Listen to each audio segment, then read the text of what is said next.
Europe 1. La belle histoire de la France bouge. Benjamin, vous allez nous raconter ce soir, on va rester dans le milieu du spectacle, d'une chanteuse, Helena Hurstel.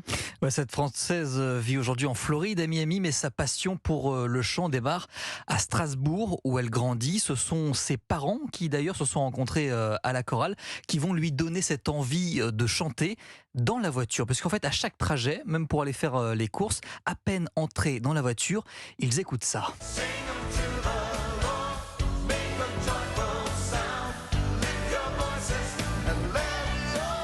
Ça, elle l'a écouté en boucle. Mal, hein. C'est Ron Kenoly, un célèbre chanteur de gospel. Alors Helena ne se souvient plus, mais c'est sa nounou qui lui a raconté qu'elle chantait avant même de savoir parler. Et je me rappelle même d'une fois où j'avais dû enregistrer une cassette, je devais avoir 3-4 ans, pour quelqu'un de la famille, pour faire un cadeau d'anniversaire. Et je me rappelle de ça très bien, parce qu'il y avait eu un échange de bons procédés. J'avais eu une super poussette. Du coup, c'était, vas-y Helena, enregistre-nous ta première cassette, et en échange, on t'offre un super cadeau, quoi. Voilà, donc je me souviens de ça, comme si c'était hier, c'est super drôle. Je crois que c'est un de mes premiers souvenirs où je me rappelle avoir chanté, tu vois. Par la suite, Helena va intégrer le conservatoire. Quelques années après, elle fait même des chorales dans les colonies de vacances en Alsace. Au lycée, elle enregistre son premier album en signant avec un label. Et de fil en aiguille, c'est devenu son métier. Elle devient chanteuse, chef de chœur et coach vocal.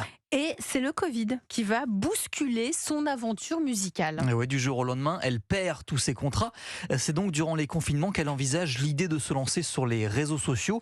Une vidéo par jour sur YouTube et Instagram pour donner des conseils pour travailler sa voix. J'ai regardé, au moment où je me suis lancée, les choses qui étaient le plus demandées sur YouTube. Donc, il y avait apprendre à chanter, trouver sa voix, chanter juste, quels sont les bons échauffements pour échauffer sa voix. Ou alors, tu as aussi des exercices d'articulation, du mindset, c'est-à-dire prendre confiance en soi, avoir confiance en sa voix, le charisme aussi, comment développer son charisme à partir de la voix. Enfin bref, c'est un joyeux contenu qui est très large au final et qui vient toucher plein de choses concernant la voix. Et alors pour donner confiance, alors je suis sûr que vous le faites tous dans ce studio, chanter sous la douche, avouez-le, vous On chante tous sous la douche.